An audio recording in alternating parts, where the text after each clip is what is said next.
June 14ஆம் தேதி 2 நாடுகளுக்கும் புரிந்துணர்வு ஒப்பந்தம் அமலுக்கு வந்தது. ஹோர்முஸ் திறந்து விட்டாங்க. அமெரிக்கா கப்பற்படை முற்றுகையை எடுத்துருச்சு. இதெல்லாம் செய்தி வந்தது. ஆனால் அந்த பேச்சுவார்த்தையில் இன்னும் சிக்கல் நீடிக்கிறதுனால சில வணிக கப்பல்கள் தாக்கப்படுது ஹோர்முஸ் நீரிணையில். ஈரான் இதை நாங்கள் செய்யலை அப்படின்னு சொல்லுது. ஆனால் ஈரான் தான் தாக்கியிருக்கணும் அப்படின்னு அமெரிக்கா சொல்லுகிறது. இந்த போரில் அமெரிக்கா எதையும் சாதிக்கவில்லை. ஈரானை மண்டியிட வைக்கவும் முடியலை. அதே சமயம் ஹோர்முஸ் நீரிணை மூடப்பட்டதுனால சர்வதேச அளவில் கச்சா எண்ணெய் உயருது.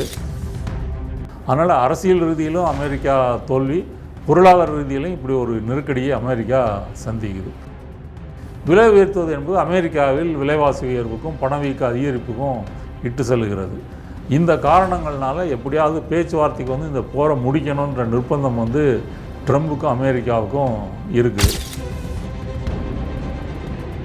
ஏன்னா ஹோர்முஸ் நீரிணை அவங்களுக்கு ஒரு பெரிய வாய்ப்பு. அதை வைத்துக்கொண்டே அவர்கள் அமெரிக்காவை தொடர்ந்து மிரட்ட முடியும்.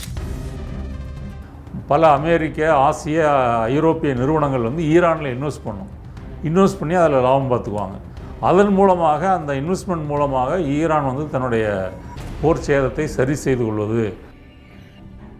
ஏன் சார் இப்போ இந்த பனாமா நாட்டு கப்பலை தாக்குதல் ஆயிடுச்சுல்ல சார், மாற்றி நான் இல்லைன்றாங்க. அப்போ யார் தான் சார் கல்பரேட்? இந்த நவம்பர் மாதம் அமெரிக்க பாராளுமன்றத்துக்கு தேர்தல் வரப்போகுது. இந்த பிரச்சனை அப்படியே தொடர்ந்துச்சுன்னா குடியரசுக் கட்சிக்கு வெற்றி என்பது அந்த தேர்தலில் கிடைப்பது ரொம்ப சிரமம். அதனால் தங்கத்தினுடைய விலை ஏற்ற இறக்கமாக இருப்பதற்கு அதுதான் காரணம். இறக்கம் என்பது தற்காலிகம்தான்.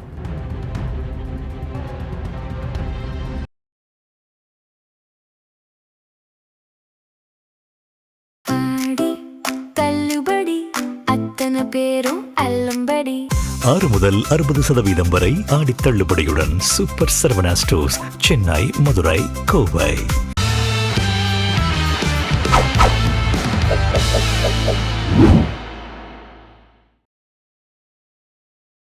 ஜெம் டிவி நேயர்களுக்கு அன்பார்ந்த வணக்கம். நான் உங்கள் தொகுப்பாளர் விஜய் டீனா. இன்றைய நேர்காணலில் நம்ம கூட ஜேர்னலிஸ்ட் நாதன் சார் இருக்காரு. வணக்கம் சார். வணக்கம். ஸோ வார் பற்றின அப்டேட் ஃபெப்ரவரியிலேருந்து எங்களுக்கு கொடுத்துட்ருக்கீங்க. ஆக்சுவலாக அமெரிக்காவுக்கும் ஈரானுக்கும் சைன் பண்ண போகிறாங்க, ஒப்பந்தம் எல்லாம் ஃபிக்ஸ் ஆகிடுச்சு அப்படி இப்படின்னு சொல்கிறாங்க. அதோட அப்டேட் என்னன்னு சொல்ல முடியுமா சார்? ஜூன் 14ஆம் தேதி 2 நாடுகளுக்கும் புரிந்துணர்வு ஒப்பந்தம் டிஜிட்டலில் கையெழுத்தானது. அமெரிக்காவில் ட்ரம்ப் தரப்பு சார்பாகவும் இங்கே ஈரான் அதிபர் சார்பாகவும் அந்த ஒப்பந்தம் புரிந்துணர்வு ஒப்பந்தம்.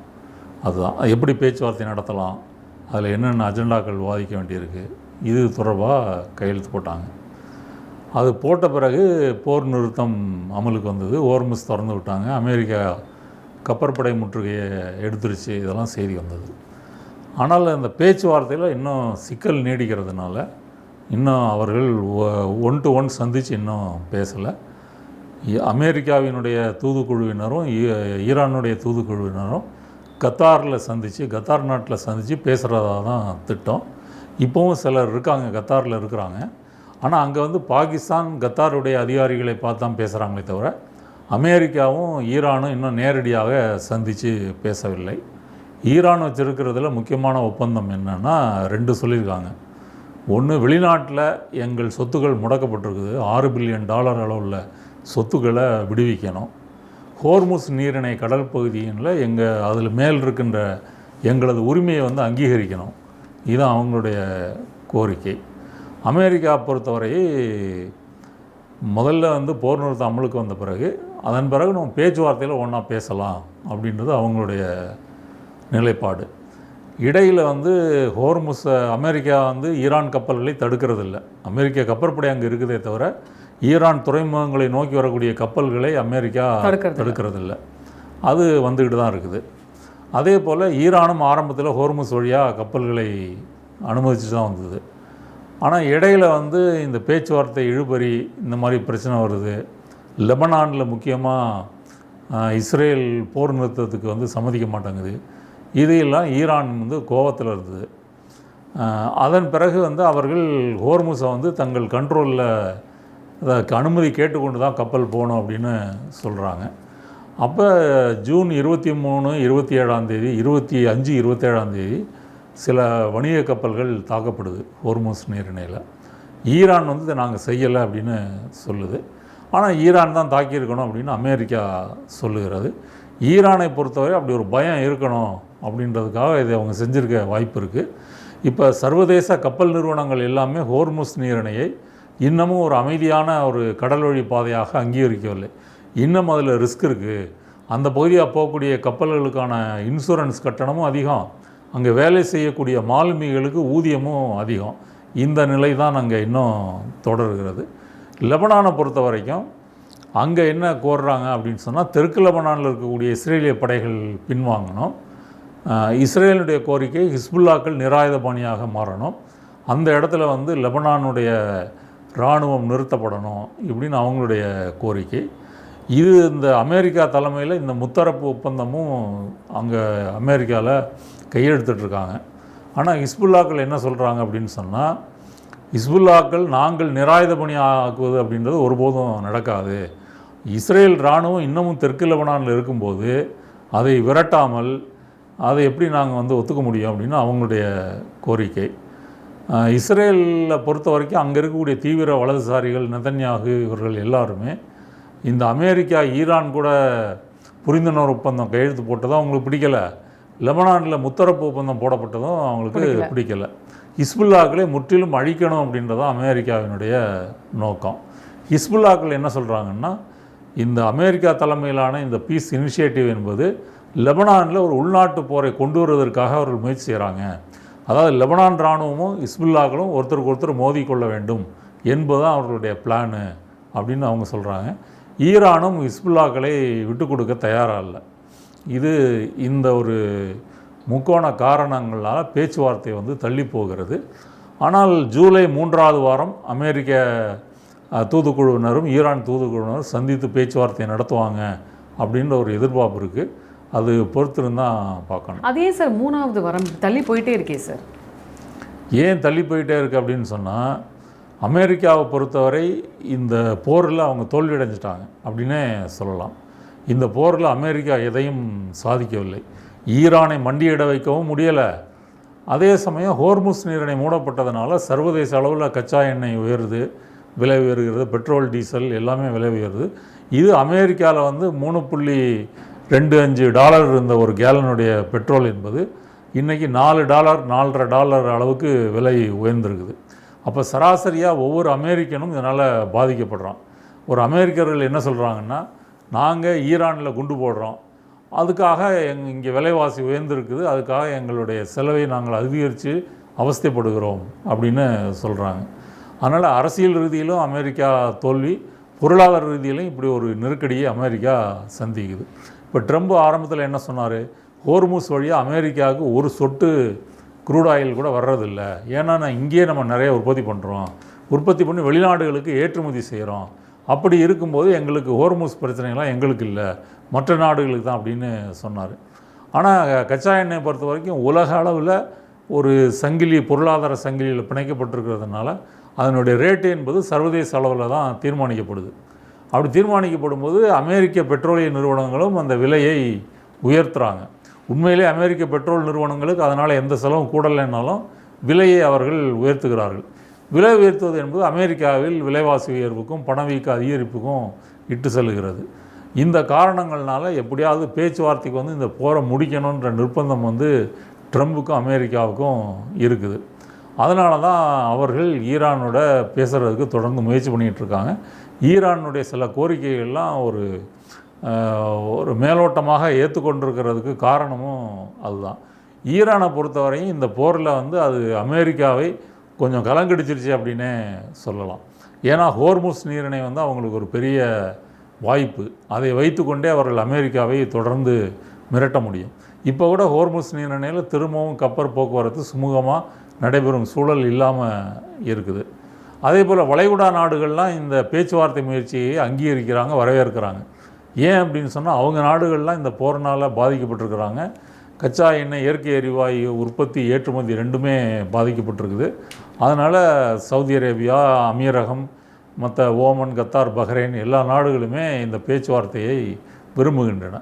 இதில் கத்தார் பாகிஸ்தான், அப்புறம் எகிப்து, துருக்கி இந்த நாடுகள் எல்லாமே பேச்சுவார்த்தைக்கான ஒரு மத்தியஸ்தர்களாக தீவிரமாக முயற்சி பண்ணிகிட்ருக்காங்க. அதனால் 3வது வாரம் இவர்கள் கண்டிப்பாக பேசுவார்கள். இப்போதைக்கு ஈரான் துறைமுகங்களுக்கு வரக்கூடிய கப்பல்களை அமெரிக்கா தடை செய்கிறதில்ல.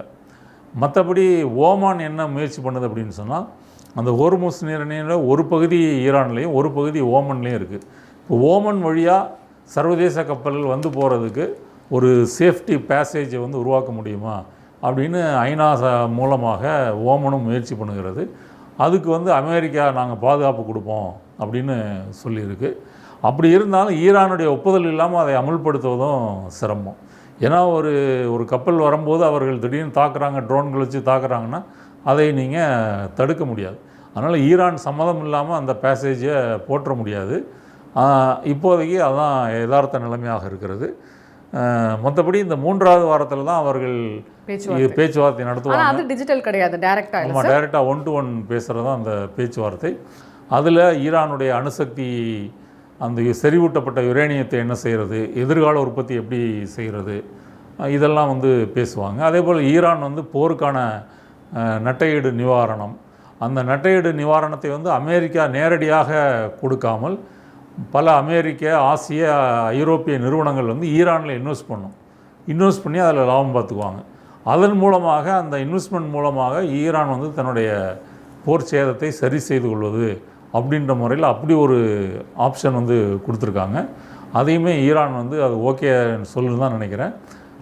அது வந்து ஒரு $500 பில்லியன் அளவுக்கு அந்த மறுகட்டுமான இன்வெஸ்ட்மெண்ட் என்பது வரும். அது வந்ததுன்னா ஈரான் வந்து அதை பயன்படுத்திக்கும்.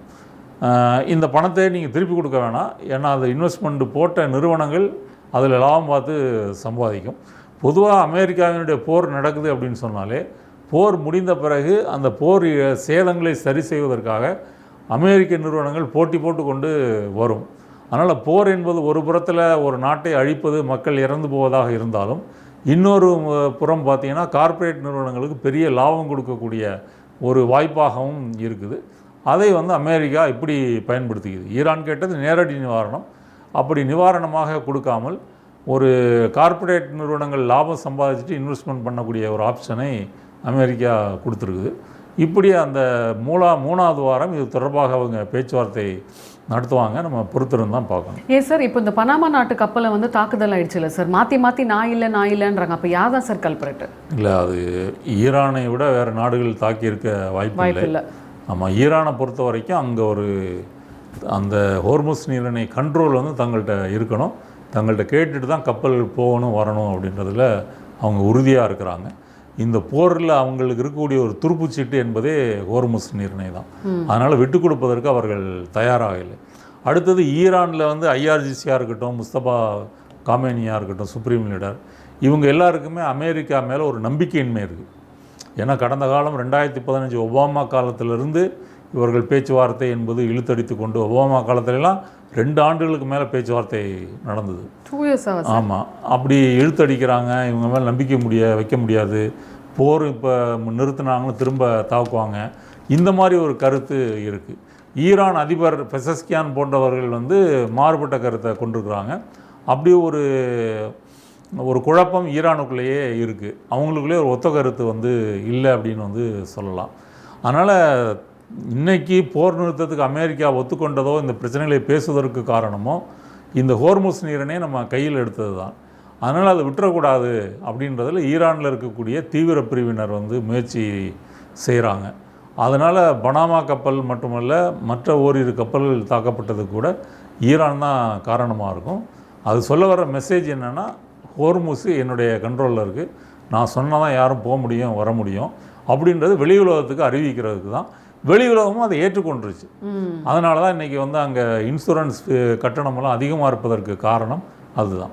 சார், இப்போது ஈரானும் அமெரிக்காவுமே மறுதாக்குதல் பண்ணிக்கிறாங்களே சார், அப்போ அது திருப்பி இன்னும் பிரச்சனையை பூதகரமாக்காதா? அது போன மாதம் அது அந்த மறுதாக்குதல் நடந்திருக்கு. நடந்தது பிறகு 2 தரப்பும் தாக்கிக்கிட்டாங்க. ஈரான் கூடுதலாக வளைகுடா நாடுகளில் இருக்கக்கூடிய அமெரிக்க நிலைகள் மீதும் தாக்கியிருக்கு. அதுக்கு பிறகு நின்றுச்சு. ஒருத்தர் குற்றம் சாட்டினாங்க. ஆனால் இந்த தாக்குதலை மீண்டும் ஒரு போராக கொண்டு போகிறதோ அதை நடவடிக்கை எடுக்கிறதோ அப்படின்றது அமெரிக்காவுக்கு அப்படி ஒரு ஆப்ஷன் இல்லை. ஏன்னா ட்ரம்பை பொறுத்த வரைக்கும் உள்நாட்டில் அவருக்கு கெட்ட பேர் அதிகரிச்சிருக்கு. இந்த போர்னால் அவருடைய அப்ரூவல் ரேட்டிங் வந்து 37 to 40% குறைஞ்சிருக்கு. போருக்கு எதிரான கருத்து தான் மக்கள்கிட்ட அதிகமாக இருக்குது.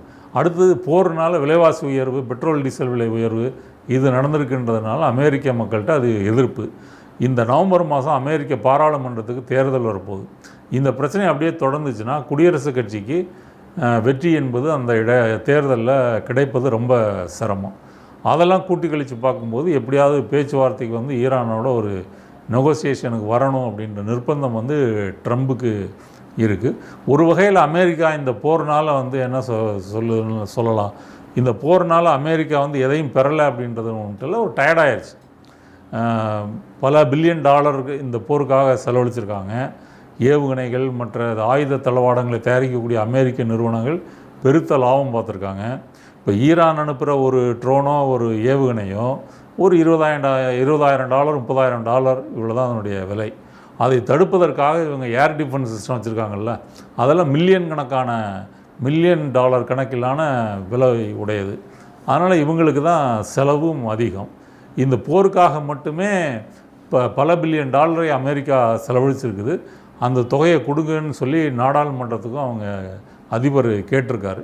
அப்போ இதெல்லாம் பார்க்கும்போது ட்ரம்ப் வந்து இந்த பேச்சுவார்த்தை டேபிளுக்கு வந்தே ஆக வேண்டிய நிர்பந்தம் வந்து இருக்குது. அதனால் இந்த தாக்குதல் போராகவோ அப்படி மாறுவதற்கு வாய்ப்பு ரொம்ப கம்மி தான். ஏன் சார், இன்னும் ஒரே ஒரு கன்ஃபியூஷன் சார். இப்போது இந்த கோல்டு ரேட் வந்து சரசரன்னு இறங்கிடுச்சு. ஐ திங்க் 17-18 இப்போ 13 கிட்டக்க வந்து இறங்கியிருக்கு. இதுக்கு வந்து நகை வியாபாரிகள் ஒரு சில பேர் சொல்லக்கூடிய மறைமுக காரணம் என்னென்னா இந்த போர்னால தான் இது மாதிரியான இம்பேக்ட் இருக்குன்றாங்களே சார், அதுக்கும் இதுக்கும் என்ன லிங்க்கு? போர் மட்டுமே காரணம் இல்லை. தங்கத்தை பொறுத்த வரைக்கும் அதனுடைய சுரங்கங்கள்லேருந்து எடுக்கிறதோ அதனுடைய ரிசர்வோ அது ஒரு நிலையான ஒன்று தான். திடீர்னு அது கூடிட முடியாது. அதனால் உலகத்தில் அளவு ஒரு வருஷத்துக்கு உலக அளவில் எவ்வளவு தங்கம் தேவை, எவ்வளவு வெட்டி எடுக்கிறோம் அப்படின்றது அதை வைத்துக்கொண்டு தீர்மானிக்கிறாங்க. அடுத்தது போர், பணவீக்கம், டாலருடைய வீழ்ச்சி, ஒவ்வொரு நாட்டுடைய பொருளாதார பிரச்சனை, இதை வைத்துக்கொண்டு ஒவ்வொரு நாடுகளில் இருக்கக்கூடிய ரிசர்வ் வங்கி, மத்திய வங்கி என்பது அந்நிய செலவாணி கூடவே இந்த தங்க இருப்பையும் ரிசர்வையும் அதிகமாக வாங்குகிறாங்க. இப்போ சைனா மத்திய வங்கியெல்லாம் வந்து பெருமளவு தங்கத்தை வாங்குகிறது. இப்படி பல காரணங்கள் இருக்குது. அதனால் தங்கத்தினுடைய விலை ஏற்ற இறக்கமாக இருப்பதற்கு அதுதான் காரணம். இறக்கம் என்பது தற்காலிகம்தான். தங்க விலை ஏற்றமாக இருக்கிறது தான் ஒரு தொடர் நிகழ்ச்சி போக்காக இருக்குது. அடுத்தது இந்த போர்னால் பங்குச்சந்தையில் முதலீடு செய்யக்கூடிய நிறுவனங்கள் தங்க பத்திரங்கள் இருக்கு இல்லையா, கோல்டு பாண்டு, அதில் முதலீடு பண்ணுறது அதிகமாகிருக்கு. மற்ற நிறுவனங்கள்லாம் உற்பத்தியெல்லாம் பாதிக்கப்பட்டிருக்கிறதுனால அதில் போய் நம்ம இன்வெஸ்ட் பண்ணி ரிஸ்க் எடுக்க வேண்டாம் சொல்லிட்டு பாண்டில் தங்கத்தில் முதலீடு பண்ணுறாங்க. அதன் காரணமாகவும் இந்த விலை ஏற்ற இறக்கம் என்பது தீர்மானிக்கப்படுகிறது. இதுதான் இந்த போருக்கும் அதுக்குள்ள தொடர்பு. சூப்பர் சார், நிறைய விஷயங்கள் இந்த போர் சார்ந்த அப்டேட்ஸ் கொடுத்தீங்க சார். நன்றி. நன்றி.